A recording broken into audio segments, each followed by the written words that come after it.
चलो देखो, question basically क्या कर रहा है, बेसिकली देखो क्वेश्चन का मोटो तो ठीक है, जो तुमने बना लिया बहुत अच्छा, सर्कल तो बन नहीं पाया, कोई नहीं। अब क्या है कि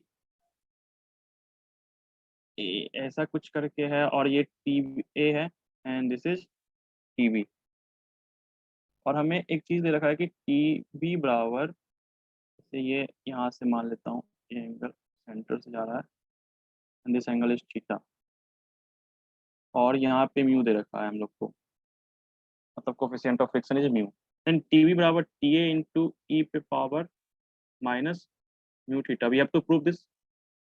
ठीक है, अब मुझे एक चीज बताओ, क्या इस टीबी और टीए में कौन बड़ा है, टीबी की टीए? टीबी, हाँ टीबी बड़ा, ये टीए बड़ा। टीए बड़ा टीए बड़ा, ठीक है, TA question is greater than TB. अब एक चीज बताओ, अगर टीए टीबी से बड़ा है तो उसका कारण क्या है, what is the reason behind this? भैया वहाँ पे माइनस म्यू थीटा, तो नहीं नहीं नहीं, वो फॉर्मूला इनवर्स हो ये मैथ से नहीं पूछ रहा हूँ, मैथ से नहीं पूछ रहा हूँ मैं, ये इस केस में ऐसा क्या हो रहा है कि जो टेंशन टीए है और टीबी है, उसमें टीबी क्यों छोटा जा रहा है टेंशन से, यहाँ ऐसा क्या हो रहा है? उसके अगेंस्ट एक फ्रिक्शन फोर्स लग रहा है। हाँ, उसके अगेंस्ट एक फ्रिक्शन फोर्स लग रहा है, जो फ्रिक्शन है ना यहाँ पे, फ्रिक्शन ये हेल्प कर रहा है हमारा, फ्रिक्शन इज हेल्पिंग। ऐसे जनरली क्या होता है, फ्रिक्शन हमारा क्या होता है कहते हैं ना, फ्रिक्शन टीयर एंड वियर करता है, हीट जनरेट कर देता है, तो हम लोग बहुत कम करना चाहते हैं friction, but in this case friction is helping up. अब बच्चे ने जो बोला ना वो सही बोला उसने कि भैया सो फ्रिक्शन जो है ना वो अपोजिट लग रहा है, जैसे कि अगर मान लो किसी पॉइंट पे टेंशन लेट सपोज टी इधर लग रहा है, तो इस तरफ कितना लग रहा होगा, टी प्लस डी टी, क्योंकि देखो धीरे धीरे अगर मैं जाऊँ, जैसे टी यहाँ पे है, टी ए यहाँ है, यहाँ टी ए से कुछ कम होगा, धीरे धीरे धीरे धीरे कम होते होते होते होते एकदम टीबी पहुंच जाएगा। तो यानी धीरे धीरे धीरे धीरे फ्रिक्शन के कारण क्या हो रहा है कि टेंशन कम होते जा रहा है, इसलिए मैंने इस तरफ टी प्लस डी टी लिया और इधर टी लिया, इससे अच्छा मैं टी और टी माइनस डी टी ले लेता हूँ, ताकि और ज़्यादा क्लैरिटी आएगा। एक तरफ मैं टी ले लेता हूँ और एक तरफ टी माइनस डी टी ले लेता हूँ। अब समझ में आया ये क्यों घट क्यों रहा है, ये समझ में आ रहा है ना कि फ्रिक्शन एक है वहां पे एक्ट कर रहा है, due to that particular friction tension is gradually decreasing, और धीरे धीरे डिक्रीज करके वो टीवी तक पहुंच जाता है। तो पहला चीज गौर हुआ कि फ्रिक्शन जो है ना यहाँ पे हम लोग का हेल्प कर रहा है, इसीलिए ये एक्सप्रेशन ऐसा आना चाहिए। कुछ कुछ बच्चे को ये भी लगा कि नहीं भैया, सो मुझे तो देख कैसा लगा कि टी ए बराबर टी बी होना चाहिए, क्या अंतर हो गया, हम लोग तो ये पा रहे हैं कि टेंशन रोप के हर एक पॉइंट पे टेंशन सेम भैया होता है। भैया एक बोलो। क्वेश्चन में तुम मेंशन कर दिया ना कि ये जो है वो बोर्ड का फोर्स लगा रहा और टीवी एक मैनुअल फोर्स है, तो उससे भी पता चल जा रहा। नहीं नहीं, वो मुझे मालूम है, क्वेश्चन में जो दे रखा है ना वो सफिशियंट है आपको ये पता करने के लिए कि कौन ज्यादा कौन बड़ा है, बट मैं थॉट है कि थोड़ा सा और डीप जाके इसको स्टडी करेंगे ना। क्वेश्चन जो है अपनी जगह वो तो सही है, वो तो क्लियर दे रखा है, बट माई थिंकिंग ये चीज थोड़ा सा समझते हैं कि आखिरकार इस सिस्टम में हो क्या रहा है जिसका आंसर क्वेश्चन इस टाइप का है। ओके, कि आखिरकार वो हाँ क्यों घट रहा है हर एक पॉइंट पे, तो वो मैं एक एक धीरे धीरे धीरे धीरे करते करते करते उस पॉइंट पे पहुंच रहा हूँ। अब क्या है बेसिकली कि हर पॉइंट की कोई मैं एक पॉइंट चूज कर लेता हूँ, ठीक है, तो उसको थोड़ा सा जूम करके मैं यहाँ पे करता हूँ, अच्छा ठीक है ये पॉइंट है, और ऐसा मानता हूँ कि इस तरफ इस पे टेंशन है टी, और उसका इस तरफ टेंशन है टी माइनस डी टी, ठीक है, और सेंटर प्लेट सपोज ये टू थीटा बना रहा है एंगल, सेंटर पे ये जो छोटा सा बहुत छोटा सा एक लेंथ है उस रोप का, तो टू थीटा बना रहा है, टू थीटा। अब ऐसा सोचो, तुम लोग को दिख रहा है ना, हाँ ठीक है, अब ऐसा सोचो कि अगर ये फोर्स इस टाइप से है तब तो रोप को एक्सेलरेट कर देना चाहिए, अगर टी इस तरफ है, टी माइनस डी टी इस तरफ है, तो rope should accelerate, but there is a friction which is acting here, और जो फ्रिक्शन है ना तो हम इसके हिसाब से लिख सकते हैं टी बराबर T minus D T plus friction, ठीक है, for equilibrium, this is for equilibrium. तो ये क्वेश्चन फर्स्ट हमारा कहाँ से है, इक्विलिब्रियम केस के कारण, कि क्योंकि रोप एक्सेलरेट तो कर नहीं रहा, तो टी बराबर T minus D T plus friction. अच्छा, दूसरा चीज हम लोग जानते हैं कि इसका ये दोनों फोर्स का एक सेंटर की तरफ एक कंपोनेंट आएगा। आपने वो क्वेश्चन करा होगा ना कि एक रिंग है, ओमेगा से रोटेट हाँ कर भैया। रहा है, तो उसमें कितना टेंशन होगा। बस वही कॉन्सेप्ट यहाँ भी लग जाएगा। बस इसको थोड़ा सा ध्यान रखना कि अंदर की तरफ कितना कंपोनेंट आएगा। टी साइन थीटा, थीटा बहुत छोटा है, ठीक है, लेकिन अभी अपन लोग ऐसे लिखते हैं, and T minus T T sine theta.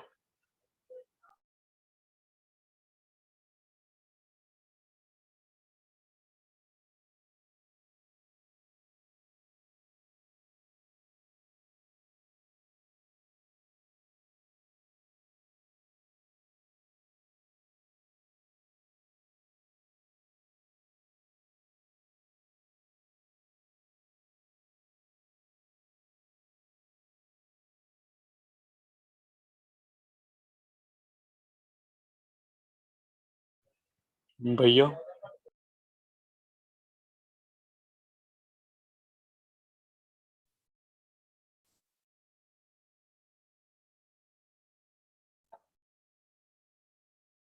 एक मिनट रुको यार, ठीक है। तो यहाँ तक समझ में आया कि नॉर्मल को कैसे इक्वेट किया, क्योंकि ओमेगा स्क्वायर आर का तो कोई है नहीं झंझट, तो इसलिए हम लोग से नॉर्मल से इक्वेट कर दिया। अब साइन डी थीटा क्योंकि बहुत छोटा है, तो we can write this as D ten D theta plus T minus D T into D theta बराबर नॉर्मल, ठीक है।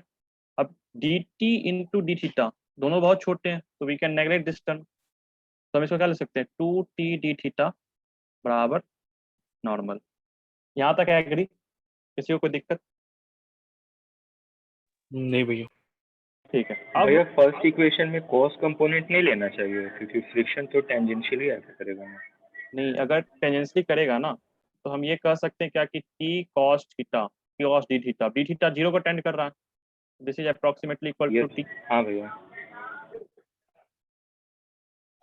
क्लियर है? हाँ भैया।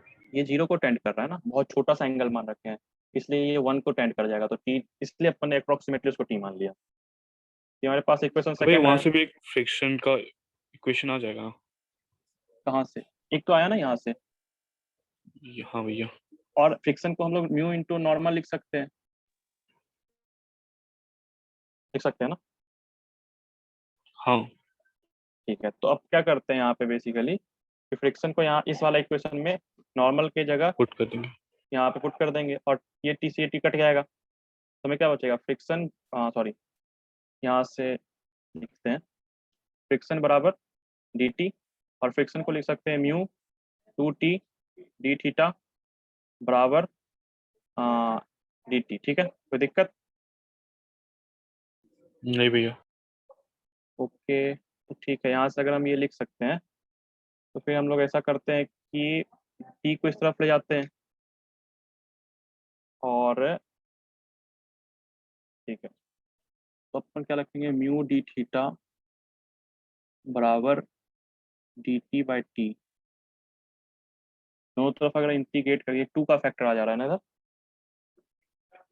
और टू का फैक्टर नेगलेक्ट करने वाला कोई दिक्कत नहीं है। अच्छा चलो आगे करते हैं, अगर इंटीग्रेट कर दिए दोनों तरफ, तो ये क्या आएगा, टू म्यू थीटा बराबर, ये कहाँ से कहाँ तक जाएगा, क्योंकि अपन धीरे धीरे घटते जा रहे हैं, तो हम लोग कहाँ से कहाँ जाएंगे, टी ए टीबी से से, टी बी।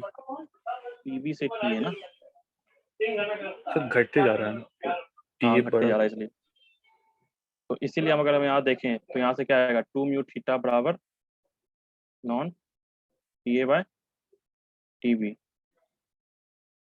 तो हम कह सकते हैं कि टी बी बराबर टी ए इंटू ई पे power minus two mu theta. अच्छा टू का फैक्टर है क्या इसमें? आई तो ये डोंट जो थिंक टू का फैक्टर है इंटीग्रेशन ऑफ शायद। डी थीटा है वो तो हम्म, थीटा बाई बोलो। 2 आ जाएगा ना।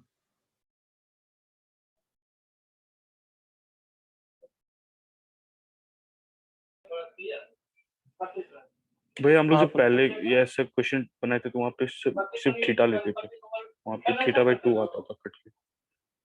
अच्छा एक मिनट, गलती ये हुई ना कि मैंने इसको टू थीटा मान लिया, ठीक है ना, तो आई थिंक हाँ कि जितना हम लोग को थीटा लेना चाहिए ना, उसका आधा थीटा ये होगा। हाँ आप समझ में आ गया, क्योंकि हमने ये एंगल को टू थीटा मान लिया है ना, तो हर हर इतना छोटा छोटा एलिमेंट के साथ हमें पास 2 थीटा जुड़ते जाएगा। हर छोटा एलिमेंट से हम 2 थीटा जोड़ेंगे ना, तो 2 theta 2 D theta plus 2 D theta 1 plus 2 D theta 2 type ऐसे करते करते थीटा आएगा। तो जो छोटा छोटा डी थीटा बनाएंगे वो जो इंटीग्रेट होकर आएगा वो थीटा/2 आएगा, ताकि काउंटर बैलेंस कर पाए 2 को 2 से। यहाँ समझ में आया ये कैसे हुआ? ये मैंने थीटा/2 तक ही क्यों इंटीग्रेट किया, समझ में आया? क्योंकि बोलो। जब वो पूरा उसका जितना भी रेवोल्यूशन है कंप्लीट हो जाएगा तो हाँ, क्योंकि मैं जो छोटा जो 2 एलिमेंट है वही थीटा 2 थीटा। है, हाँ उसका हाफ होगा। हाँ, इसीलिए क्योंकि मैं छोटा एलिमेंट ही 2 डी थीटा मान रहा हूँ, तो सारे के सारे एलिमेंट जब छोटे छोटे छोटे छोटे जुड़ेंगे ना पूरे, तो उसको मुझे आधा आधा आधा ही लेना पड़ेगा टोटल। इसमें इसके थीटा/2 ही लेना पड़ेगा फिर मुझे, क्योंकि एक ही एलिमेंट है, मुझे उतना लेना पड़ रहा है। समझ में आया ना? इसलिए ऐसा हो रहा है। अगर मैं यहाँ यस थीटा भैया। मान के चलूँ, डी थीटा मान के, तो वो डी थीटा/2 काउंटर बैलेंस कर लेगा उसको खुद से। तो क्लैरिटी है इसमें? हाँ पूछो, कुछ पूछना है? भैया जब हम पहली बार इसे बना रहे थे तो हम ये लेके कर रहे थे TA is equal to TB plus F। TA is equal to TB plus X. F। अच्छा, TA is equal to TB plus F.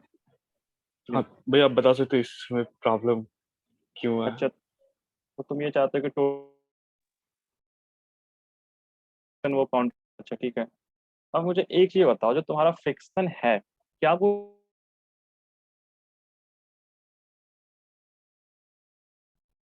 सोचो। भैया आवाज कट गया, फिर से बोलिए। हाँ, मैं ये बोल रहा हूँ बेसिकली कि जो तुम्हारा जो फ्रिक्शन है ना, हाँ, थीटा डिपेंडेंट है कि थीटा इंडिपेंडेंट है?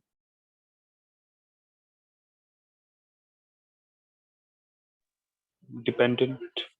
डिपेंडेंट है ना तुम्हारा।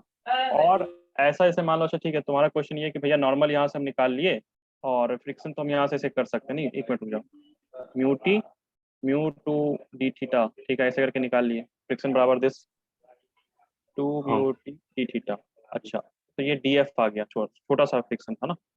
हाँ भैया। ठीक है, तो छोटा सा डी, तो हम लोग इस पूरा को इंटीग्रेट कर देते हैं, तो हमें जो टोटल फ्रिक्शन आएगा वो निकल के कितना आ जाएगा, 2 mu T थीटा/2, that is mu T. हाँ सॉरी, हाँ, तो ये जो टी है ना तुम्हारा, ये टी, ये डायरेक्ट इंटीग्रेट तो करने देगा नहीं इसको, दिस टी। तो जो ये जो नॉर्मल है वो टी का फंक्शन है, हाँ ठीक है। तो टी का जो तुम्हारा फंक्शन है, यानी कि जैसे जैसे वो टी जैसे जैसे क्या होगा, क्योंकि तुम एक चीज गौर करो यहाँ पे, जैसे जैसे अभी, इसलिए हम शुरू में क्या बोले थे कि धीरे धीरे धीरे धीरे टेंशन क्या हो रहा है, घटते जा रहा है। तो इसका मतलब वो क्या होगा, थीटा का डिपेंडेंट हो जाएगा वो फ्रिक्शन। क्या है कि किस पार्टी, कैसे मान लो कि इस पार्टिकुलर वाले पे, यहाँ पे जैसे सपोज हम यहाँ से फाई आ गए आगे, ठीक है, तो इस पॉइंट पे जो फ्रिक्शन होगा, that will be different from this and that will be different from this, ठीक है ना। और वो तो किसका भैया ये कह फंक्शन होगा? सकते हैं ना, फ्रिक्शन हर जगह यूनिफॉर्म नहीं लग रहा, मतलब हाँ, हर कहीं पे जगह ज्यादा तो यूनिफॉर्म कहीं नहीं है। कम पे। हाँ, इसीलिए क्योंकि वो धीरे धीरे धीरे धीरे टेंशन का भी एक तो वो थीटा और टेंशन दोनों का मान सकते हैं ना, क्योंकि टेंशन जैसे जैसे बढ़ेगा वैसे वैसे फ्रिक्शन को भी बढ़ना पड़ेगा।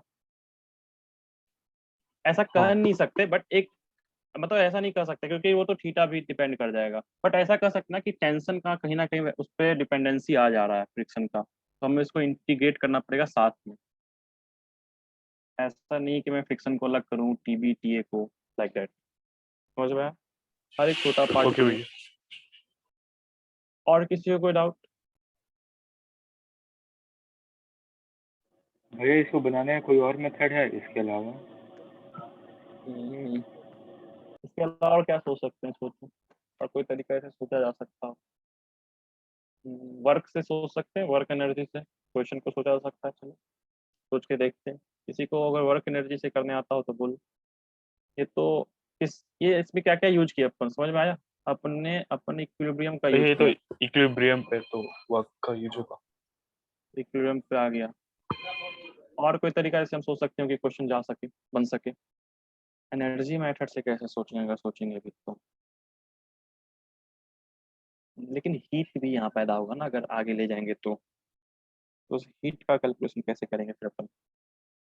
क्योंकि जैसे अगर मान लो हम बोल भी देते हैं कि अच्छा इसको हीट में फिर दिक्कत, कोई दिक्कत वैसे मैं सोचूंगा कोई और तरीका होगा तो इसको करने का, but I think this is one of the suitable work done method. By friction हो जाएगा। हाँ, वर्क में फ्रिक्शन से कर सकते हैं वैसे, मतलब अगर सोचें तो फ्रिक्शन का वर्किंग कितना होगा, क्योंकि फिर फ्रिक्शन भी पहले तो देखो तुम्हें एक चीज निकालना ही पड़ेगा कि वो टेंशन पे कैसे डिपेंड कर रहा है फ्रिक्शन। क्योंकि अगर तुम फ्रिक्शन का वर्क डन भी लिखोगे, लेटर सपोज फ्रिक्शन का छोटा सा वर्क निकाल सकते हैं, F into R D theta D F, जो छोटा सा फ्रिक्शन है, कहीं भी पॉइंट पे फ्रिक्शन लगने वाला लेकिन फ्रिक्शन। वो रोप तो स्लिप तो नहीं कर रहा है। हाँ नहीं नहीं, मैं वो नहीं कर रहा हूँ, मैं अगर कोई दूसरा मेथड अप्लाई करूँ, जैसे मैं मानता हूँ धीरे धीरे धीरे इसको ले रहा हूँ, खींच रहा हूँ धीरे धीरे धीरे धीरे, तो टोटल वर्क डन इसके द्वारा होगा, और दिस वर्क डन प्लस जो तुम्हारा ये फ्रिक्शन का वर्क डन उसके बराबर होना चाहिए। अगर मैं मान रहा हूँ कि इसको बहुत धीरे धीरे धीरे धीरे पुल कर रहा हूँ, तो काइनेटिक वर्क एनर्जी थ्योरम से मैं कह सकता हूँ ना कि क्योंकि इसका एनर्जी कहीं इंक्रीज नहीं हुआ, तो total work done by friction plus total work done by tension बराबर 0, ऐसा कहा जा सकता तो है। भैया जब हम लोग धीरे खींचते तो काइनेटिक एनर्जी 0 ही लेते हैं। नहीं नहीं, मतलब बहुत धीरे धीरे धीरे धीरे पुल कर रहे हैं। वो एक क्वेश्चन आपने करा होगा ना कि बहुत धीरे धीरे अगर स्लोली पुल करते हैं तो उसमें काइनेटिक एनर्जी इंक्रीज नहीं होता, लाइक हाँ एनर्जी क्वाजिस्टेटिक प्रोसेस बोल दो, लाइक दैट। तो उस टाइप के फ्रिक्शन में फिर टोटल वर्क डन क्या होगा, 0, तो काइनेटिक एनर्जी इंक्रीज ही नहीं हुआ। हम्म तो एक तो तरीका वो है, लेकिन फिर वो थोड़ा सा ना, ठीक है बनाया जा सकता है, ऐसा नहीं है, फिर तुम्हें थोड़ा सा टाइम लगाना पड़ेगा, उसमें दिमाग लगाना पड़ेगा, फ्रिक्शन का वर्क डन ये वो सारा चीज। क्योंकि देखो फिर उसमें क्या होगा ना, जैसे जैसे तुम इसको आगे की तरफ पुल करोगे ना, तो हो सकता है कि दिस थीटा में चेंज, तो फिर हो सकता है किसी पार्टिकुलर इंस्टेंट पे तुम्हें फ्रिक्शन का वर्क थीटा पे थीटा डिपेंडेंट आए, सर उस टेंशन की। भैया उस केस में ज्यादा वेरिएबल आने लगता। हाँ हो सकता, तो वेरिएबल ज्यादा है। ऐसे मैं देखूंगा, अगर कुछ मुझे कोई क्लू मिला इसको आगे प्रोसीड करने का, तो मैं अगली क्लास में डिस्कस कर लूंगा उसको, ठीक है ना। भाई आ सकता है। अच्छा, तो बताओ, मतलब अगर तुमने कुछ सोचा है तो बताओ, मैं करता हूँ। भाई डीएल एक एलिमेंट लेके और वो रो पे उसमें और जो टेंशन लग रहा ए टीए और टीबी का, तो अच्छा टीबी से तो ठीक है। नेगेटिव वर्क डन होगा और टीए से पॉजिटिव, अच्छा ठीक है, तो मगर और मैं डी बाकी में वर्क डन रिप्रेजेंट, फ्रिक्शन से होगा तो उसका माइनस। हाँ तो मैं ये मान के चलूंगा ना कि टी और टी भी कांस्टेंट है टाइम के साथ। तो भाई तो कांस्टेंट होगा तो वो मूव कर पाएगा। नहीं नहीं नहीं, क्वाजिस्टेटिक प्रोसेस में ऐसा है कि धीरे धीरे धीरे धीरे घटेगा, ठीक है। तो फिर जो मेरा टेंशन बी होगा वो भी तो थीटा का फंक्शन होगा, क्योंकि हमको आया ना आंसर, हमको आंसर आ रखा ना टी बी भाई बराबर थीटा तो टी ए यहाँ पे इंटू। कांस्टेंट रहने वाला है ना। अच्छा बताओ, ऐसे बोल करें कि थीटा कांस्टेंट है ना। हाँ हाँ ठीक है, अगर थीटा लेकिन एक समय के बाद टी ए टी बी जो होगा तो खत्म हो जाएगा।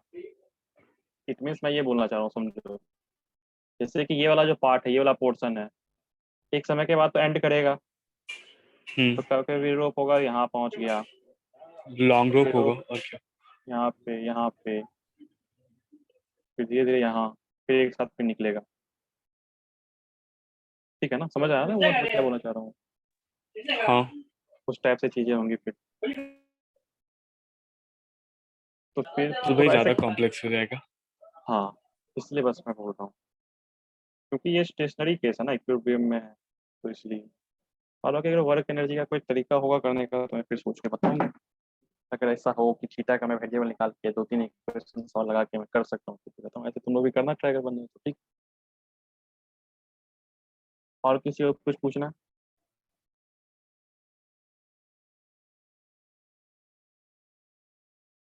अगला क्वेश्चन की तरफ बढ़े। हाँ भैया। ठीक है। भाई जो लास्ट आपने क्वेश्चन भेजा था स्टेबल हम्म वाला, स्टेबिलिटी वाला, हम्म। उसमें मतलब क्या यूज करना है, कौन सा मैकेनिक्स का कौन सा पार्ट यूज करना है। अच्छा, अरविंद बताएगा क्योंकि उसने आंसर बता रखा है। भैया मैं तो उसको मतलब टॉर्क बैलेंसिंग से किया था। हाँ हाँ, मतलब होगा तो वही, टॉर्क बैलेंसिंग से तो बन ही जाएगा, मतलब फिर बताओ क्या क्या किया ताकि मैं भी कुछ। वो मतलब मैंने जैसे ये एक्सपेरिमेंट करके खुद से देखा था, तो फिर मैं छोटे ऑब्जेक्ट्स के लिए कर रहा था, तो फिर वो अपने जो पोजीशन है उसको अगर हल्का सा डिस्प्लेस कर रहे हैं तो उसी पोजीशन के बहुत डगमगा रहा था। अच्छा लेकिन अगर थोड़ा सा बड़ा सा ऑब्जेक्ट ले रहे थे तो फिर वो हल्का सा टिल्ट हो रहा था और उसका जो सबसे लेफ्ट वाला कॉर्नर है उसके अबाउट वो आ जा रहा था, जो सिलेंडर है उस पे, उसके बाद वो स्लिप कर जा रहा था। अच्छा तो उसके बाद से मुझे लगा कि अगर फ्रिक्शन ज़्यादा होगा तो वो फिर वहाँ पे टॉपल भी कर सकता है, तो उसके लिए फिर मैंने फिर ज्योमेट्री से फिर उस tan थीटा का एक वैल्यू आया, उसको फिर टॉर्क को बैलेंस करके फिर एक रिलेशन आया था, उससे फिर आ गया वैल्यू। अच्छा। और इस पे कितना दिन तुम्हें लगा? तुम तो एक्सपेरिमेंट करके आधा करते हो। घंटा 45 मिनट लगभग। मतलब करने में, एक्सपेरिमेंट के साथ करने में ना। हाँ भैया। तो है सही है। मैं वैसे बहुत खुश हो गया उसमें तुम्हारा आंसर देख के, बोला वाह, अगर बच्चे को आया है तो कुछ ना कुछ तो अच्छा दिमाग लगाया होगा उसने। बहुत अच्छा, कुछ ना कुछ तो किया कम से कम। वैसे मैं एक्सप्लेन करता हूँ, जैसे मैंने ना पहले क्वेश्चन का एक थोड़ा सा ना मोटो सेट करता हूँ, क्या क्वेश्चन जो है वो किस टाइप से प्रोसीड करेगा।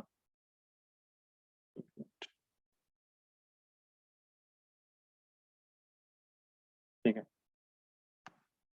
अब क्या है, पहले क्वेश्चंस को पढ़ते हैं। देखो क्वेश्चन अगर तुम लोग के सामने हो तो क्वेश्चन में क्या कर रहा है, जो क्यूब है ना, मतलब जो क्यूब है तुम्हारे पास, इसका तुम्हारा साइड लेंथ है वो एल है, दिस इज एल, और रेडियस इज आर।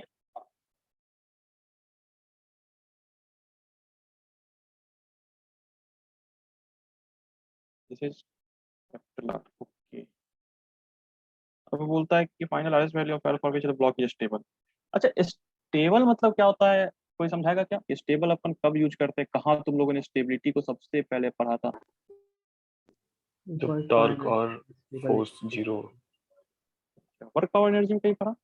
डब्ल्यू ऐसा पढ़ा होगा ना कि du/dx बराबर जीरो होना चाहिए, एंड d2u/dx² अगर ग्रेटर देन जीरो है तो वहाँ यस पे सर, हाँ स्टेबल इक्विलिब्रियम, फिर अनस्टेबल d2u। स्टेबल इक्विलिब्रियम होता है।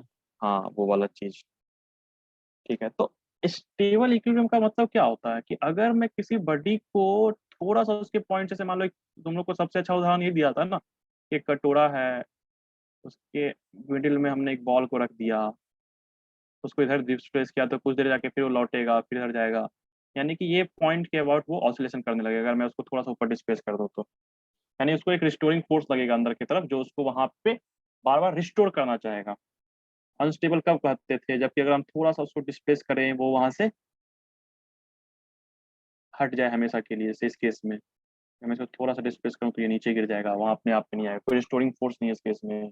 यहाँ पे स्टेबल और पोटेंशियल का कर्व का मिनिमा आता है, यहाँ पे मैक्सिमा आता है, और न्यूट्रल में कुछ नहीं, डिस्प्लेस कर दिया वो वहाँ है, फिर कुछ देर बाद डिस्प्लेस किया तो फिर यहीं रह कांस्टेंट। गया कांस्टेंट। ठीक है, तो इस टाइप का चीज़ है। तो स्टेबल यहाँ कहने का मतलब क्या है ना, कि अगर मैं इसको थोड़ा सा इस स्फीयर को अगर मैं थोड़ा सा इधर टिल्ट भी करूँ ना, थोड़ा सा, ये नहीं कि बहुत कर दिए एकदम घुमा के रख ही दिए, ऐसा नहीं, थोड़ा सा अगर छोटा छोटा एलिमेंट थीटा का छोटा छोटा वैल्यू अगर मैं इसको थोड़ा सा टिल्ट करूँ ना इस टाइप से, तो ये फिर से यहाँ आ जाना चाहिए, ऐसा हो। यानी कि स्टेबल का कहने का तो क्या है कि अगर इसको मैं थोड़ा सा टिल्ट भी कर दूँ इस टाइप से, तो ऐसा नहीं हो कि ये गिर जाए, ठीक है, ये आए, फिर यहाँ तक रिस्टोर होके आ जाए। तो वैसा कंडीशन, ऐसा एल और आर का रेशियो जो कि ये वैलिड करवा रहा है, हमें बेसिकली वही निकालना है। मैक्सिमम एल का वैल्यू करने का तो एक ऐसा मैक्सिमम एल का वैल्यू निकालो कि अगर मैं इस बॉक्स को थोड़ा सा डिस्प्लेस भी कर दूं ना, तो ये गिर ना जाए, ये रिस्टोर हो जाए। बड़ा सा डिस्प्लेसमेंट का बात नहीं कर रहा हूँ, छोटा सा डिस्प्लेसमेंट का बात कर रहा हूँ। समझ में आया क्या बोलना चाह रहा हूँ? बेसिकली स्टेबल का मतलब यही है और कुछ नहीं। कुछ बच्चे ये भी सोच सकते थे भैया बस यहाँ रख दिए और यहाँ से गिरना नहीं चाहिए। स्टेबल का करके मतलब ये भी आता है कि अच्छा बस यहाँ रखा जाए कैसे भी बॉक्स, बस वही स्टेबिलिटी हो गया। यहाँ से यहाँ पे स्टेबिलिटी का मतलब ये नहीं था कि सिर्फ रखा जाना, क्योंकि रखा तो कितना ही बड़ा लेंथ कर जाएगा ना। अगर तुम सोचो, अगर तुम बहुत बड़ा एल का भी लो और उसका अगर सेंटर ऑफ ग्रेविटी उस पॉइंट से पास करे तो रखा ही जाएगा। लेकिन अगर उसको रखने के बाद थोड़ा सा इधर उधर डिस्प्लेस करके रखें करे भी तो भी वो ना गिरे, तब उसको कहेंगे स्टेबल है वो। समझ में आया वहाँ स्टेबल का मतलब क्या है? हाँ भैया।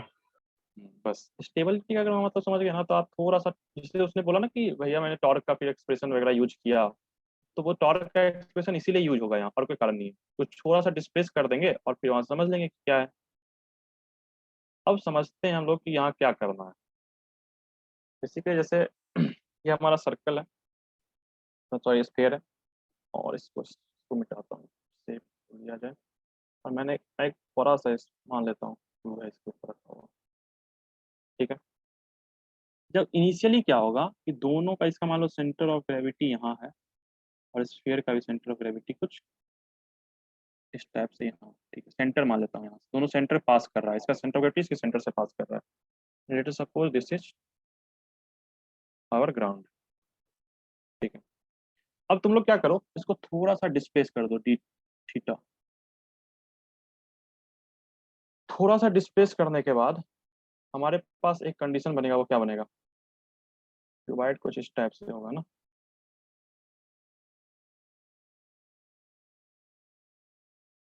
करूँ,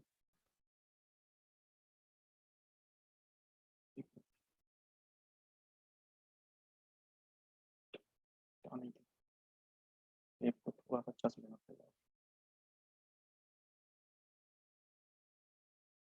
मैं ऐड करता हूँ।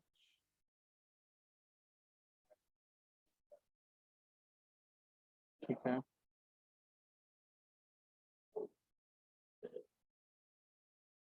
अगर मैं इसको थोड़ा सा टिल्ट भी कर दूं तो लेटर सपोज पहले स्फीयर अगर सामने था उसके, अब ऐसा होगा कि थोड़ा सा ये इस टाइप से टिल्ट कर गया, मतलब ये वाला पॉइंट पहले यहाँ था अब यहाँ आ गया, तो इस जो क्यूब है वो कुछ इस टाइप से हो जाएगा।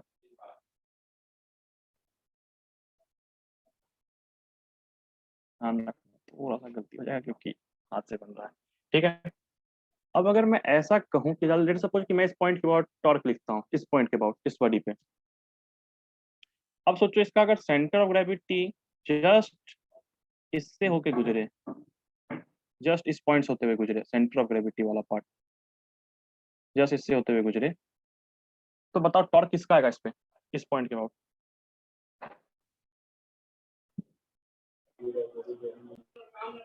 टोटल टॉर्क कितना होगा इस केस में, जब जस्ट इसका सेंटर ऑफ ग्रेविटी जो ना, उसका जो लाइन है वो इससे होते हुए नीचे जा रहा हो वर्टिकली, 0। यहाँ समझ में आया सबको,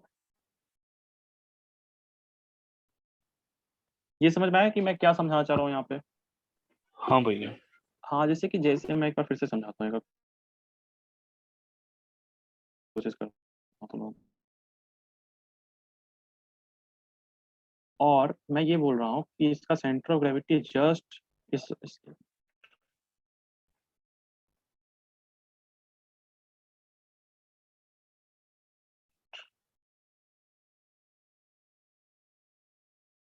ठीक है, ठीक है, सेंटर ऑफ ग्रेविटी जस्ट इससे होते अगर पास करेगा तो इस पे टॉर्क 0 आ जाएगा, ठीक है।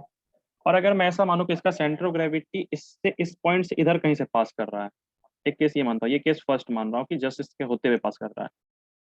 अगर मैं ऐसा मानता हूँ कि इससे जस्ट इधर होके ये पास कर गया, तो बताओ इस ये टॉर्क इस पॉइंट के बाद आ जाएगा, इसका ग्रेविटी डब्ल्यू वेट का टॉर्क आ जाएगा। और वो टॉर्क क्या करेगा, इस क्यूबाइड को इस तरफ निकालेगा, सोचो इस तरफ गिराने की कोशिश करेगा ये टॉर्क। थोड़ा सा सोचो, ये जो टॉर्क आएगा इस वाले, अगर ऐसा हुआ कि इसका जो सेंटर ऑफ ग्रेविटी वाला लाइन वर्टिकल लाइन है वो इस लाइन इस पॉइंट के इस तरफ से क्रॉस किया, तो फिर ये टॉर्क इसको नचा देगा ना इस टाइप से। Right hand thumb rule use करके सोचो।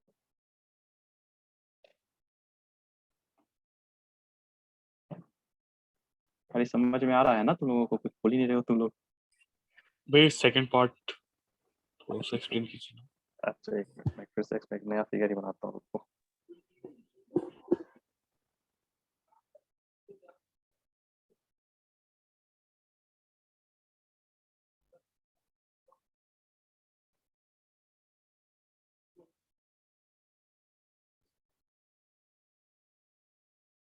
एक मिनट,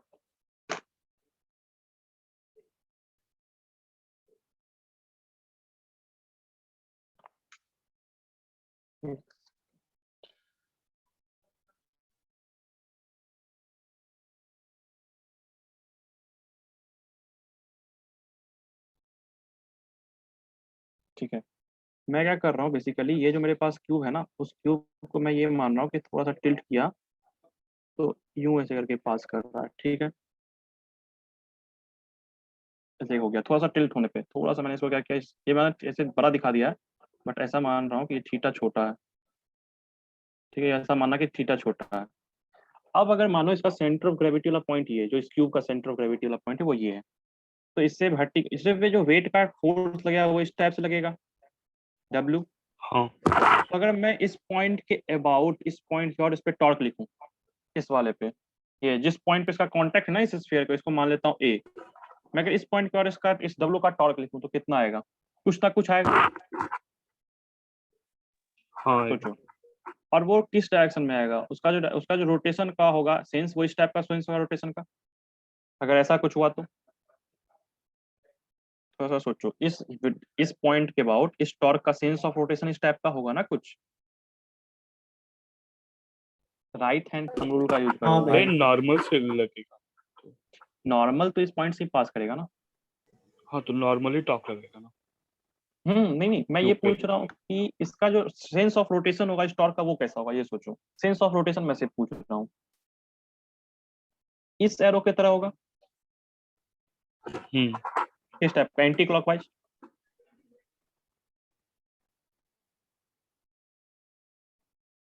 सबको क्लैरिटी है ना इस पॉइंट पे कि इसका जो टॉर्क आएगा तो वो इस टाइप का आएगा। हाँ भाई। हाँ और भैया। अगर ये केस है, एक मानो अगर ऐसा होता कि इसका इस पॉइंट के अबाउट ही पास करता, ऐसा मानते हैं एक सेकंड के लिए, ऐसा कुछ केस है कि इसका इस पॉइंट से ही पास कर जाता, तब बताओ टॉर्क क्या आता। 0। 0।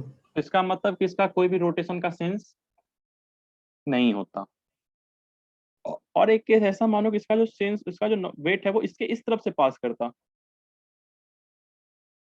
तब सेंस ऑफ रोटेशन कैसा होता। अगर ये वाला केस होता कि इसका जो वेट है वो उसके इस पॉइंट के इस तरफ से पास कर रहा है, तब कैसा सेंस ऑफ रोटेशन होता। क्लॉकवाइज। क्लॉकवाइज। सबको समझ में आया। तब सेंस ऑफ रोटेशन कुछ यूं होता, यानी कि जो सेंटर ऑफ ग्रेविटी है ना, उससे 3 केस ले रहे हैं। लेटर सपोज ये पॉइंट ऑफ टच वाला पॉइंट है, ठीक है, ये टच वाला पॉइंट है, इसको मैंने ए बोल रखा है, ये सेंटर ऑफ ग्रेविटी मान लिया उसका। एक केस हो सकता है कि उसका जो वेट हो वो इस पॉइंट के इस तरफ हो, एक हो सकता है कि वेट उस पॉइंट के साथ, उस पॉइंट से होते हुए पास कर रहा हो, एक हो सकता है उस पॉइंट के इस तरफ हो, राइट में हो। तो जब लेफ्ट है ना, उस केस में इसका सेंस ऑफ रोटेशन क्लॉकवाइज है। जब राइट होगा तो सेंस ऑफ रोटेशन क्लॉकवाइज होगा। और जब दोनों उसी पॉइंट से पास करेंगे तो टॉर्क 0 होगा। तो इस केस में क्या होगा कि जो टॉर्क आएगा ना वेट का, वो इसको रिस्टोर करना चाहेगा उस पॉइंट पे, समझ रहे हैं ना। जब हम इसको थोड़ा सा हाँ भैया। डिस्प्लेस करेंगे तो उसका टॉर्क उसको, तो हमारे पास कंडीशन क्या निकल के आया कि जो सेंटर ऑफ ग्रेविटी वाला लाइन है ना, जहां से वेट वाला फोर्स लग रहा है वर्टिकली डाउनवर्ड, वो इस पॉइंट के इस तरफ होना चाहिए। जब तक इस पॉइंट के इस तरफ है होगा, तब तक हम लोग क्या होंगे, सेफ होंगे, क्योंकि तब तक टॉर्क हमारा इस रोटेशन में लगेगा। तो उस इंस्टेंट तक क्या होगा कि ये स्टेबल रहेगा।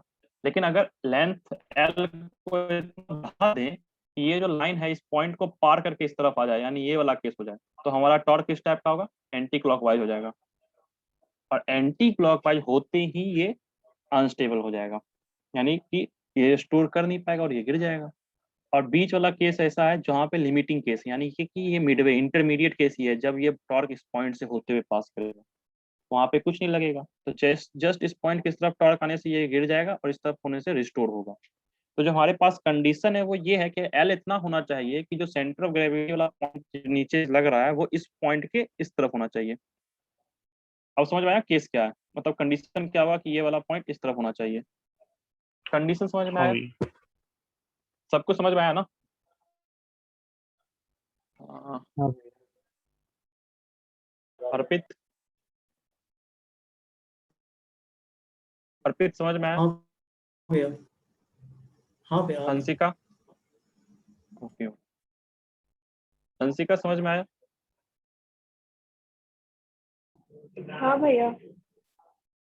ठीक है, तो अब हम लोग अगर ऐसा कुछ है तो फिर ज्योमेट्री का यूज करते हैं। अरविंद ने बोला ना अंतिम में कि भैया मैंने कोई ज्योमेट्री लगाया, तो बस यहीं पे ज्योमेट्री का यूज होगा वो, ठीक है, और कुछ नहीं। अब सोचो अगर ये लेंथ एल है, ये लेंथ अगर एल है, तो यहाँ सेंटर से यहाँ की लेंथ कितनी होगी, L/2, यस ठीक है। भैया। अब सोचो, थोड़ा सा समझते हैं। एक इसको मिटाऊंगा ना लाइंस पे कुछ। अब मैं क्या करूंगा ये बताता हूँ।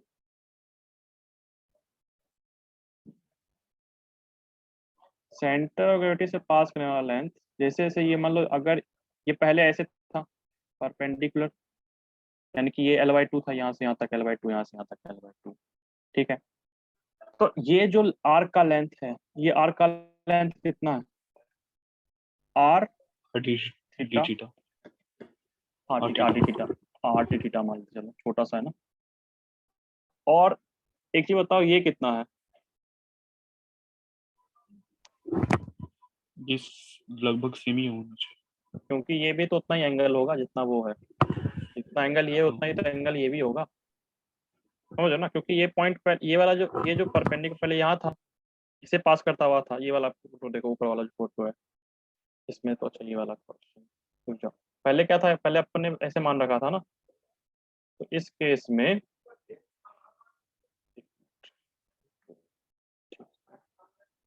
पहले इनिशियली जो हमारे पास क्यूब था वो कुछ इस टाइप से था, जिसका सेंटर ऑफ मास जो है, सेंटर ऑफ मास वाला लाइन यानी ग्रेविटी वाला लाइन, वो इससे पास कर रहा था, ऐसे था। कुछ टिल्ट होने के बाद वो यूं हो गया होगा, जितना एंगल ये खेला उतना ही तो एंगल वो भी चला होगा, ये वाला एंगल। समझ में आया ये क्यों मैं बोल रहा हूँ थीटा? हाँ भैया। तो ठीक है, तो अगर मैं ये कहता हूँ ये दिस डिस्टेंस इज L/2, ठीक है। तो अगर मैं कहता हूँ कि ये लेंथ अगर इस आर्क से बड़ा हो गया ना, ये लेंथ, ये वाला जो लेंथ, ये वाला लेंथ अगर आर्क से बड़ा हो गया, तो ये वाला जो लाइन है वो इस तरफ आ जाएगा। सोचो थोड़ा सा, अगर मैं कहता हूँ कि L/2 tan d theta is greater than R d theta, तो ये वाला जो लाइन है वो इस पॉइंट के इस तरफ आ जाएगा। समझ में आ रहा है? भैया आपने पूरा सब, टेन थीटा क्यों लिया? हाँ देखो ये L/2 है ना, ये एक राइट एंगल ट्रायंगल ये, ठीक है। मैं थोड़ा सा क्लियर करता हूँ यहाँ पे। भैया कोई दूसरा कलर यूज करिए ना, इतना अच्छा विजिबल नहीं है डार्क बैकग्राउंड में। अच्छा, डार्क बैकग्राउंड में विजिबल नहीं हो रहा?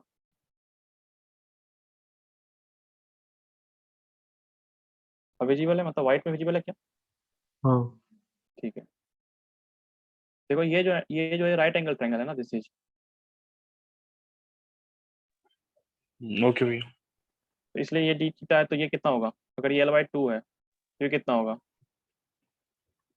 L/2, L/2 ठीक है। L/2 tan d थीटा अगर greater than R d theta होगा, तो हमारा स्टेबिलिटी का खत्म हो जाएगा। हाँ। अगर tan d थीटा को मैं d थीटा लिख सकता हूँ क्या, अप्रोक्सीमेटली? क्योंकि अगर d थीटा छोटा है बहुत, तो इसको इसको कट कर दिया तो L शुड बी ग्रेटर है, मतलब L जो होगा, एक मिनट रुक जाओ, हाँ हाँ सॉरी सॉरी सॉरी सॉरी, एक मिनट। ये ऐसा कुछ बनेगा, आर टी थीटा मैक्सिमम हो सकता है ना L/2 tan थीटा के लिए, ये इस टाइप का इनइक्वालिटी बनेगा, क्योंकि मैक्सिमम जो ये हो सकता है स्टेबिलिटी के लिए वो इस आर्क लेंथ के बराबर हो सकता है। जितना ये आर्क लेंथ है उतना ये मैक्सिमम हो सकता है, क्योंकि अगर उससे ज्यादा हुआ तो फिर ये इस पॉइंट के इस तरफ आ जाएगा। तो जो हमारे पास मैक्सिमम परमिसिबल लेंथ है इसका, ये वाले पार्ट का, इस वाले पार्ट का जो मैक्सिमम परमिसिबल लेंथ है वो कितना है? आर डी थीटा के बराबर, RD किसी थीटा। Particular theta. तो यहाँ से फिर मैं वही करूंगा, तो 2R is less than L। L जो मैक्सिमम हो सकता है वो कितना हो सकता है? Tending to 2R, maximum R tending to 2R होगा। और समझ में आया? भैया आंसर में 12 है सर। नहीं, L का मैक्सिमम वैल्यू पूछ रहा है ना तुम्हारा, हाँ L का मैक्सिमम वैल्यू 2R हो सकता है। क्वेश्चन आंसर किसने, आंसर उसने 12 लिख दिया था क्या? शायद से भैया। उसमें हाँ आंसर भैया, क्वेश्चन तो में ही दे रखा 12 ना। लिख दिए थे। अच्छा, गलती हो गया होगा, तो मैंने भी ध्यान नहीं दिया। तो L मैक्सिमम कितना जा सकता है? 2R। ठीक है, भैया मैंने जो तरीका भेजा है, वो देख लीजिए एक बार। अच्छा तुमने कुछ भेजा है क्या? हाँ अभी भेजा है मैंने तो। ठीक,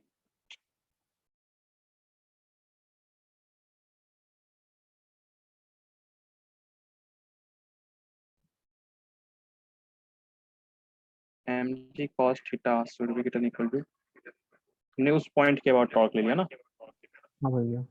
हाँ ठीक है, तुमने भी सब तो अच्छा अगर उस पॉइंट के बाद टॉर्क ले रहे हो तो तुम ये मान रहे हो कि वो पॉइंट कांटेक्ट में है।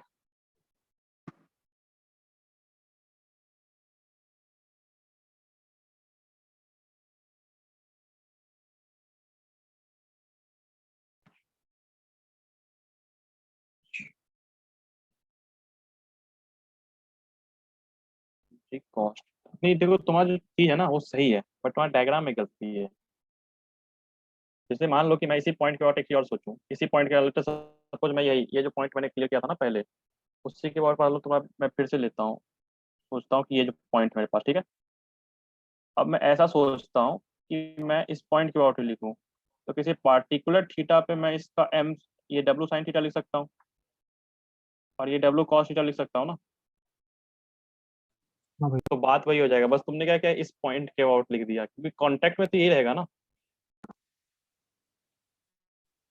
समझ नहीं में नहीं, आया मैंने डायग्राम उसको में उतना गलती। रोटेट कर दिया कि वो उस पॉइंट के अबाउट आ जाए। उस पॉइंट के अबाउट आ तो जाए, बट परमिसिबल है क्या उस पॉइंट के अबाउट, ये समझना पड़ेगा ना। कांटेक्ट में हर इंस्टेंट पे कौन सा पॉइंट रहेगा। हाँ ये हो सकता है कि जो हमारा आंसर है ना वो जस्ट उसी चीज को नीड कर रहा हो, कि जस्ट उस पॉइंट पे आए तो ऐसा हो। ठीक है, तब तो सोचो अगर वो चीज है तो मेरे आंसर के हिसाब से जो मैक्सिमम लेंथ ये हो सकता है वो तो इतना हो सकता है, जब तुमने जो माना दैट इज क्या, हाँ भैया। L/2। L/2 should be equal to क्या होना चाहिए फिर, R d थीटा। नहीं ना, फिर तो अगर सोचो तुम्हारा जस्ट इस पॉइंट पे आके कर रहा है तो मैंने यही इस लेंथ को ही तो निकाला ना। लेकिन तुम एक चीज सोचो, भाई मैंने L/2 थीटा भी तो डी बहुत, थीटा। नहीं नहीं, उसने क्या किया ना कि उसने तुम लोग फिगर देखो उसको, उसने इस पॉइंट के बाद अंतिम बार सोचा कि इस पॉइंट के बाद आ गया है, तो इनिशियली वो इस पॉइंट के अबाउट था, फाइनली वो इस पॉइंट के अबाउट है, तो मुझे डी थीटा का क्या जरूरत पड़ेगा, मुझे तो सिमिलर समय आएगा ना कोई इतना कर गया। तो यानी कि इस हिसाब से अगर मैं सोचूं तो डी थीटा क्या निकल के आना, उसके बाद तो डी थीटा रहेगा भी नहीं वो तो L2 क्या हो जाएगा। अगर मैं इसको देखूं ऐसे करके, L2 टेन थीटा बराबर L/2, इट मीन्स कि थीटा क्या आ गया, 5/4 आ गया ना, 5/4। हाँ तो फिर उसके हिसाब से उस टाइप का केस बन जाएगा, लेकिन मैं तो बहुत छोटे से डिस्प्लेसमेंट के लिए मान रहा हूँ ना ये चीजें। बट तुम्हारा थीटा इसमें 5/4 आ गया, बहुत बड़ा सा थीटा आ जाएगा इस केस में। तो समझ में आया क्या उसमें दिक्कत है बेसिकली, उस केस में अगर तुम उस पॉइंट से आउट मानोगे तो, क्योंकि मैं छोटा सा थीटा के लिए स्टेबिलिटी का बात कर रहा हूँ। हाँ भैया। तो बस ये है, और कुछ नहीं उसमें। ऐसे अगर तुम ये वाला भैया केस, हाँ बोलो। भैया मैंने मतलब इस क्वेश्चन को थोड़ा अलग तरह से बनाया। हाँ बोलो।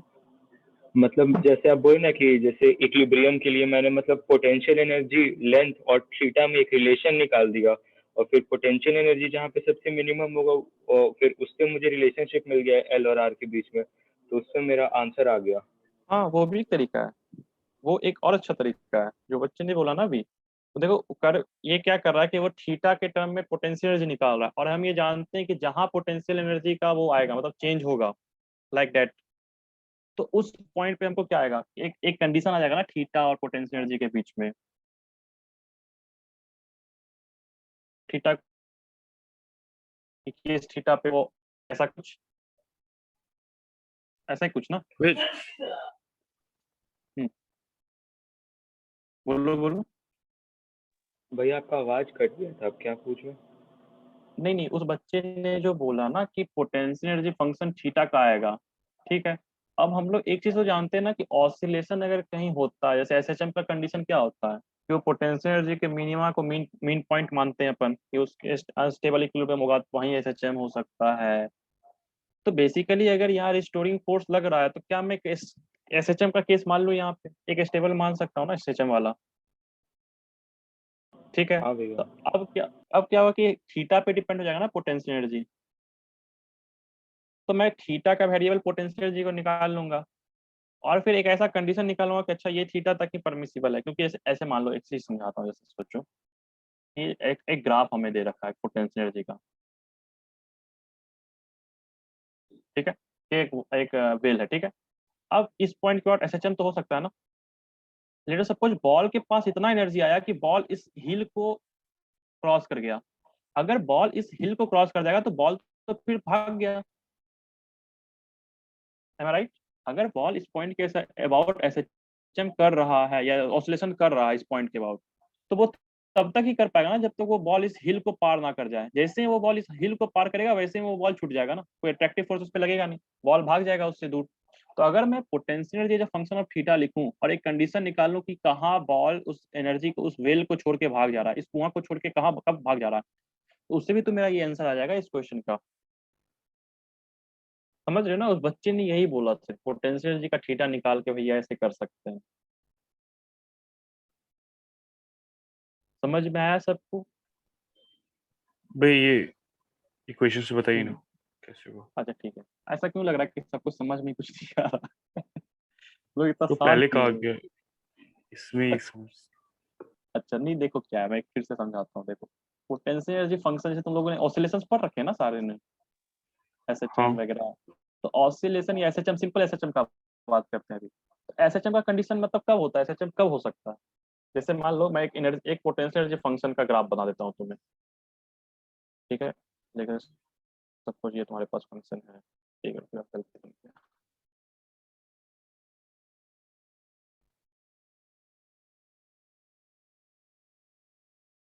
एक पॉइंट ए है, ये वाला पॉइंट ए है, ये वाला पॉइंट बी है, और ये वाला पॉइंट सी। बताओ एसएचएम इस ये एनर्जी का है with respect to R something like that, energy B. का पोटेंशियल का। तो तुम लोग को इतना मालूम है ना कि बी पे कर सकता है। हाँ सबको क्लैरिटी है कि सिर्फ बी पे ही एसएचएम होगा, या ऑसिलेशन यहाँ पे नहीं हो सकता, यहाँ नहीं हो सकता? ये तो सबको भाई यहीं पे क्लैरिटी है ना इस चीज स्टेबल की। इक्विलिब्रियम। हाँ ठीक है। अब मान लो कि कोई पार्टिकल है वो एसएचएम कर रहा है इस टाइप में, और लेटर सपोज ये जो एनर्जी है ना, ये एनर्जी जहाँ पे ये हाँ प्लेन हो जा रहा है वो ई भैया। के बराबर है, ई के बराबर, ठीक है। आवाज आ रही है ना सबको, कट तो नहीं रहा ना आवाज? नहीं नहीं। ठीक है। अब मान लो कि अगर मैं इस बॉल को इतना एनर्जी दूं कि वो ई को पार कर जाए, तो ऐसा होगा ना कि ये बॉल ऐसे चढ़ के और ये चल जाएगा।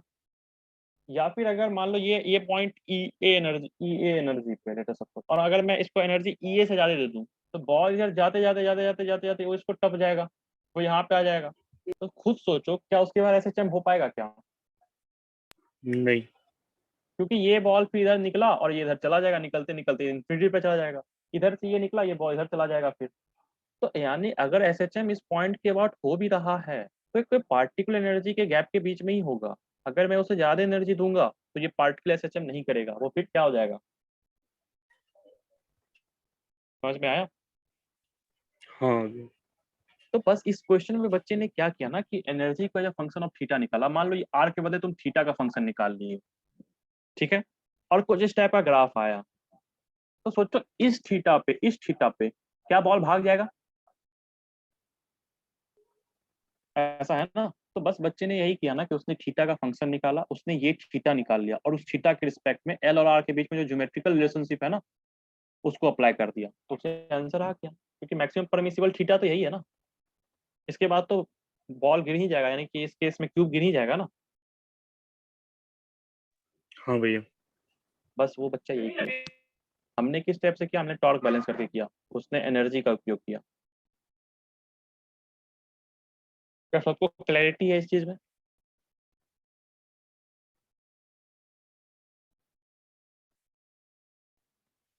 कोई कुछ बोलेगा क्या?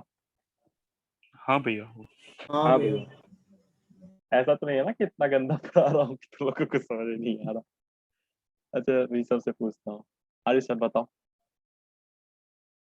हाँ भैया। ठीक है ना, तो ये वाला एक मेथड बहुत ज्यादा कॉमन है। अगले क्लास में ना मैं तुम्हें ट्विटर टॉय करके आता है, उस पर एक क्वेश्चन बताऊंगा। मैं क्वेश्चन भेज दूंगा उसको, तुम लोग को देखना। उसमें एनर्जी फंक्शन का यूज करते हैं, और वो क्वेश्चन इतना अच्छा है कि आप उससे समझ जाओगे कि एनर्जी का यूज कहाँ करना है, कैसे करना है, नहीं करना है। क्योंकि एनर्जी एक और डीप मेथड होता है इसी क्वेश्चन को करने का। समझ में आया? एक और अच्छा तरीका होता है इसी क्वेश्चन को और डेवलप करने का, क्योंकि आपसे इसका माइंड, क्योंकि जो बच्चा को तुरंत टॉर्क समझ में नहीं आया कि भैया आपने ये ये कैसे कर दिया कि इसका लेंथ इसके बराबर होना चाहिए, लाइक दिस दैट। उस बच्चा वो बच्चा एनर्जी के थ्रू कर सकता है, डिफरेंशिएट कर देगा, या ऐसा कुछ करेगा कि यहाँ पे ये हो जा रहा है, वहाँ पे वो हो जा रहा है, बस जहाँ पे सिस्टम छोड़ के भाग गया बात खत्म हो गया। क्लैरिटी है इस चीज का? चलो ठीक है, अपन अगला क्वेश्चन में करते हैं। अरविंद समझ में आया? हाँ भैया। और एक कौन है, बच्ची है ना अपने क्लास में, एक ही तो बच्ची है शायद, अस्मिता। हाँ भैया आ गया। ठीक, चलो अब मुझे सबसे अंतिम क्वेश्चन के लिए कोई वॉलंटियर करेगा क्या? वो जो एक क्वेश्चन है ना, अंतिम क्वेश्चन कौन सा था? तो क्यूब ड्रामा रहा था। हाँ, लीनिंग प्लैंक वाला जो क्वेश्चन है ना, लीनिंग प्लैंक वाला क्वेश्चन, कोई वॉलंटियर हमको करेगा तो करो।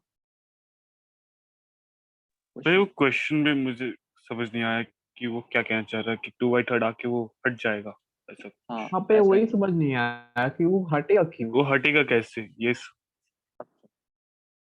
तो अच्छा, कोई बच्चा है जिसको समझ में आ गया हो? हाँ भैया, उस क्वेश्चन में बस एक इन्फॉर्मेशन जो नहीं दिया हुआ है ना कि वो स्टार्ट कहाँ से कर रहा है, वो स्टार्ट एकदम ऐसे वॉल से सटा हुआ है, तो वो हाँ जैसे जैसे नीचे आएगा फ्रिक्शन नहीं है तो फिर तो छोड़ेगा ही ना, नॉर्मल फोर्स लग रहा है। नॉर्मल का जो पुश लग रहा है उसको, ये बात सही है कि उस क्वेश्चन में थोड़ा सा वो एम्बिग्यूटी है, बट ठीक है, उसको मैं कर देता हूँ सही कि वो ऐसा ही करेगा, मतलब वो उसे लीन परपेंडिकुलर इनिशियली उसके, ठीक है ना? तो क्वेश्चन इस टाइप से हो जाएगा फिर, तो मैं समझाता हूँ। हाँ, वो रॉड ना इनिशियली इस टाइप का ही है, ऐसे खड़ा है इस पे, थोड़ा सा दूर हट के बना रहा हूँ ताकि तुम लोग को समझ में आए, ठीक है? वो इस टाइप से खड़ा है, पहले 90 एकदम यहाँ से 90 डिग्री बना रहा हूँ, और धीरे धीरे धीरे फिर वो गिरेगा, ऐसे ऐसे, दूर और दूर, गिरते गिरते पूरा 0 डिग्री पे आ जाएगा, ठीक है? तो पहले वो 90 डिग्री पे धीरे धीरे धीरे धीरे गिरते गिरते गिरते आएगा। समझ में आया सबको? क्वेश्चन क्या है, इस टाइप का है, मतलब वो पूछ रहा है कि इससे पहले रॉड इस टाइप से है, फिर धीरे धीरे गिरा, तो वो बोल रहा है कि जब ये लेंथ, यानी कि ये पहले वो कितना था, 12 था, हाँ। अब जब ये लेंथ 12/3 हो जाएगा ना, ये लेंथ यानी कि ये वाला पार्ट, तो वो रॉड छोड़ देगा इसको, इस कॉन्टैक्ट को लूज कर देगा, बस ये प्रूफ करना है। अब सबको समझ में आ गया क्वेश्चन क्या है? हाँ चलो ठीक है, तो नहीं बोलता तो मुझे समझ में आता है, तुमको समझ में आ गया। हाँ, आपको ये समझाओ कि किससे बना, किसी से ये क्वेश्चन हुआ? हाँ भैया, थोड़ा सा हाँ बन गया था। हाँ भैया। ठीक है, तो हमको वॉलंटियर करना, कुछ कुछ बताएंगे तो हमको बताते जाना कि भैया आप सही हो, क्या हो, गलत हो, प्रैक्टिस मैं बताता हूँ। चल, अच्छा, कोई ग्राउंड, कोई सब्सटेंस किसी ग्राउंड, जैसे हम लोग तुम लोग ऐसा क्वेश्चन करते होगे ना, सिंपल सा नॉर्मल सा क्वेश्चन कि कितना फोर्स लगाए कि ये लीव कर दे ग्राउंड को, ऐसा होता था ना? हाँ। हाँ तब भैया। ये केस में तो खैर कुछ नहीं है, इस केस में तो एमजी लगाना ही पड़ेगा, बट मेरा ये मानना है कि जैसे स्प्रिंग के लीव, केस में हाँ लीव कर दे समय हम लोग एक केस लगाते थे ना कि नॉर्मल क्या होना चाहिए, 0। जीरो, तो जिस 0। जिस पॉइंट पे नॉर्मल 0 हो जाएगा उस पॉइंट पे वो उसको लीव कर देगा, ये केस होता है ना? अब सोचो एक चीज तुम लोग, यानी कि इसमें भी यही होगा ना, जिस इंस्टेंट पे वो छोड़ेगा, लेट अस सपोज किसी पार्टिकुलर इंस्टेंट पे थीटा है, थीटा बना रखा है ये, तो जिस इंस्टेंट पे ये छोड़ेगा उस समय मैं इस डायरेक्शन का नॉर्मल को क्या बोल सकता हूँ? 0। 0। तो एक कंडीशन मेरे पास नॉर्मल इज इक्वल टू 0 का है। अब सोचो इस रॉड के सेंटर ऑफ मास के पास एक वेलोसिटी x में होगा, एक वेलोसिटी y में होगा, तो जिस इंस्टेंट पे नॉर्मल 0 होगा ना उस समय इसका वैल्यू मैक्सिमम होगा, vx वैल्यू मैक्सिमम। सोचो कैसे, क्या सब कुछ समझ में आ रहा है कि vx मैक्सिमम क्यों होगा जिस इंस्टेंट पे लूज करेगा? हाँ भैया। क्योंकि इसके पहले इस पे फोर्स लगते आ रहा है, लगते आ रहा है, लगते आ रहा है, जो इसको बढ़ाते जा रहा है, जैसे ये 0 हुआ उसके बाद इस तरफ कोई फोर्स लगाएगा क्या? नहीं। नहीं। एक चीज तो ये कि vx कांस्टेंट हो जाएगा, और दूसरा बात ये कि नॉर्मल क्योंकि लगातार लगते आ रहा है तो वेलोसिटी भी लगातार बढ़ते रहा होगा।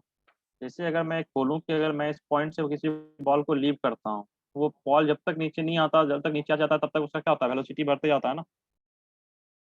तो हाँ वही केस है कि जिस इंस्टेंट पे नॉर्म, क्योंकि नॉर्मल लगातार लगते आ रहा है इस पे, तो उसका Vx लगातार बढ़ते जा रहा है, और जैसे ही नॉर्मल लूज होगा वैसे ही Vx क्या होगा, जीरो। तो यानी कि उस इंस्टेंट पे Vx क्या है, maximum. Velocity in x direction will be maximum. समझ में आया? तो हमारे पास हाँ भैया। दूसरा कंडीशन आया कि Vx विल बी मैक्सिमम। अच्छा, अब हम लोग यूज किस चीज का करेंगे? First, energy conservation.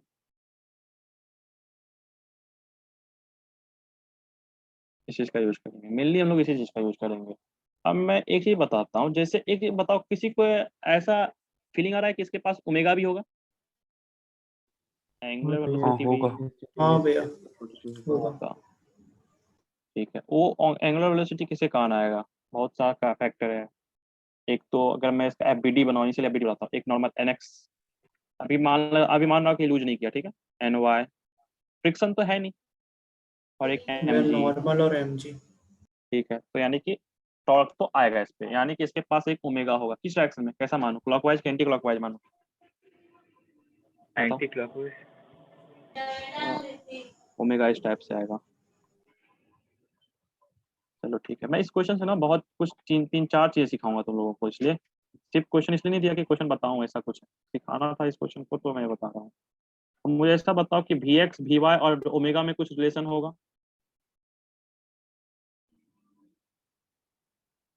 What is the relation between Vx हाँ होगा। Vy and omega? बताओ क्या। Vx Vi Vy में तो डाइट आ जाएगा, अगर हम लोग जिधर रॉड मूव कर रहा है उसके अलोंग अगर दोनों का कंपोनेंट लेंगे Vx Vi का, तो इक्वल होना चाहिए अच्छा, तो बताओ ना उससे। तुम, और मतलब क्या आएगा, बताओ ओमेगा और Vx के बीच में रिलेशन क्या है?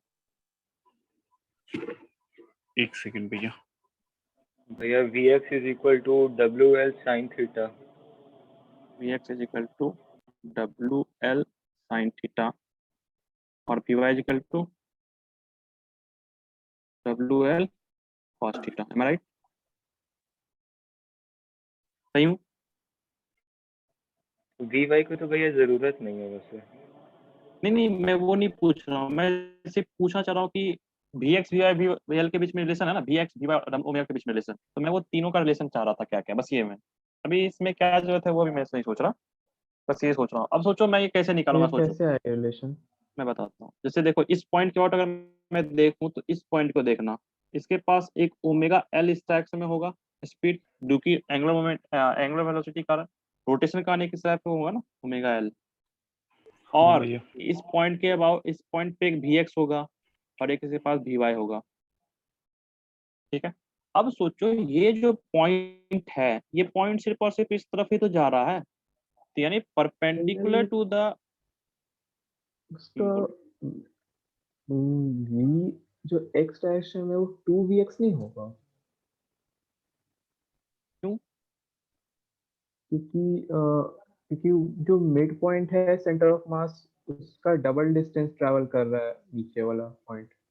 नहीं नहीं नहीं, मैं वो नहीं बोल रहा हूँ, मैं अभी तो मान रहा हूँ, कांस्टेंट देखो एक इक्वेशन बात सही लिखते है। हैं हम लोग।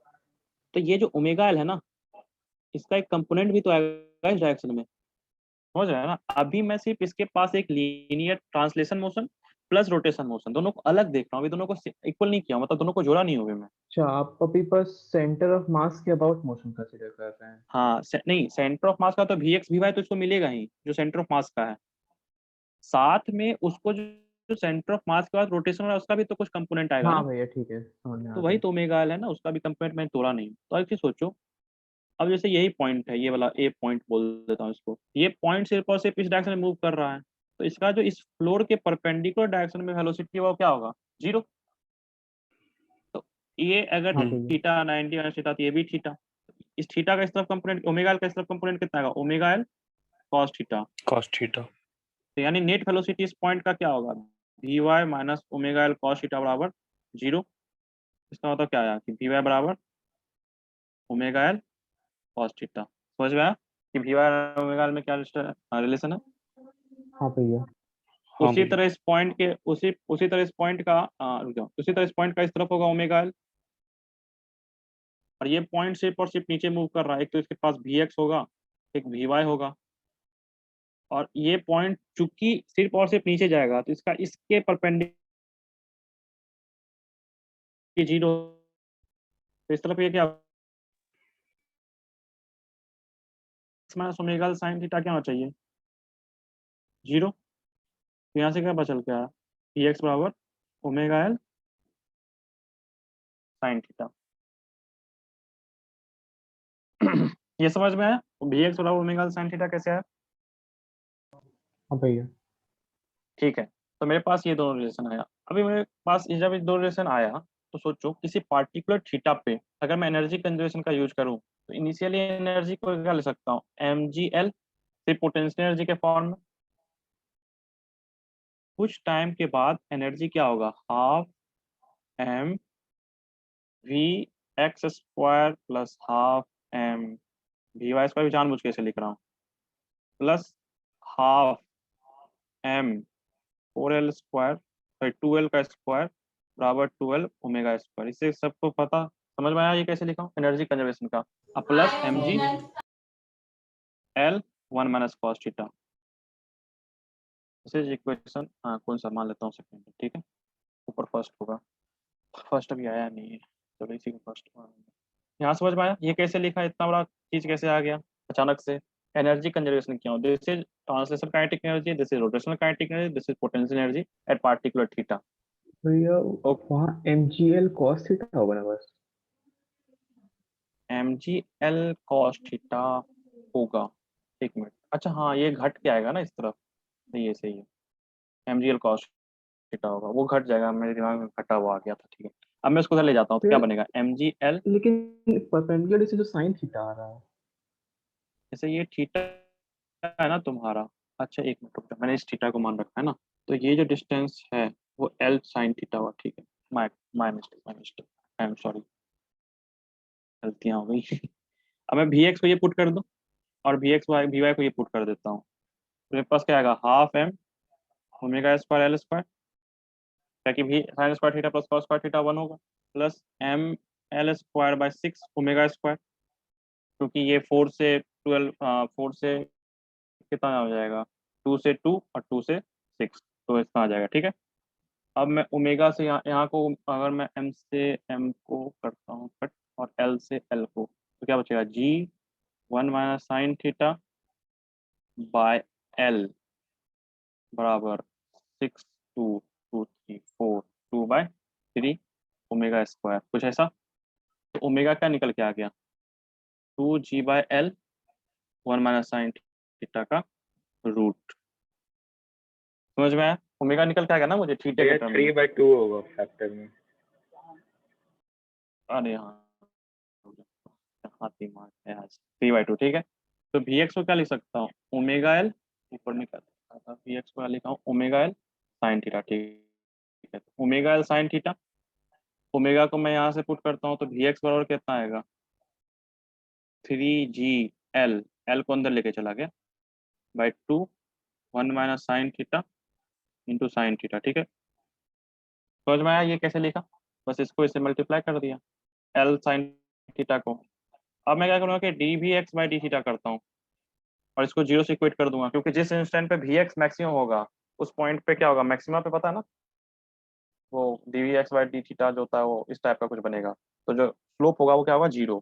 तो बस इसको एक बार डिफ्रेंशिएट करो इस एक्सप्रेशन को, तो क्या बनेगा cos theta A G L by 2 minus sine theta के बाद प्लस साइन थीटा, एक मिनट पुट अंदर 3g/2 1 minus sine theta, 3g/2 को है ना बाहर ही रखता हूँ, अभी रुक जाओ इसको मूव करेंगे बेकार कर मिला करेंगे 1 माइनस साइन थीटा 2 के साथ 3g/2 का रूट और 1 माइनस कॉस थीटा का 1 माइनस साइन थीटा का क्या होगा minus cos theta is equal to 0। ये वाला पार्ट को हटा ही देते हैं और कॉस थीटा से कॉस तो एक आ जाएगा, कॉस थीटा कॉमन आ गया, क्या बचा इससे ये कटेगा तो 1 minus sine theta minus sine theta by 2 is equal to 0। तो कॉस थीटा या तो 0 होगा या फिर यहाँ से एक्सप्रेशन निकल के आएगा कि cos theta into 1 minus 3 sine theta by 2 बराबर 0। अगर कॉस थीटा को 0 मानूंगा तो थीटा क्या निकल के आ जाएगा 90 डिग्री, लेकिन 90 डिग्री पे तो रॉड क्या है हमारा, स्टेबल है, मतलब वो तो Present. 0 है ना उसमें से, तो वो तो केस हट गया, ये तो केस यहीं कट गया। यहाँ से साइन थीटा क्या निकल के आया, 2/3। और अगर साइन थीटा 2/3 निकल के आया तो उस समय उस इंस्टेंट पे ये लेंथ कितना होगा, ये थीटा साइन थीटा निकल के आ गया ना, तो ये लेंथ कितना होगा उस इंस्टेंट पे, 12 साइन थीटा, यानी कि 12 इंटू 2/3, यानी कि जिस इंस्टेंट पे ये रॉड लीव करेगा उस इंस्टेंट पे ये डिस्टेंस कितना होगा, 12 इंटू 2/3, यानी 2/3 of the length of the rod. समझ में आया क्या हुआ?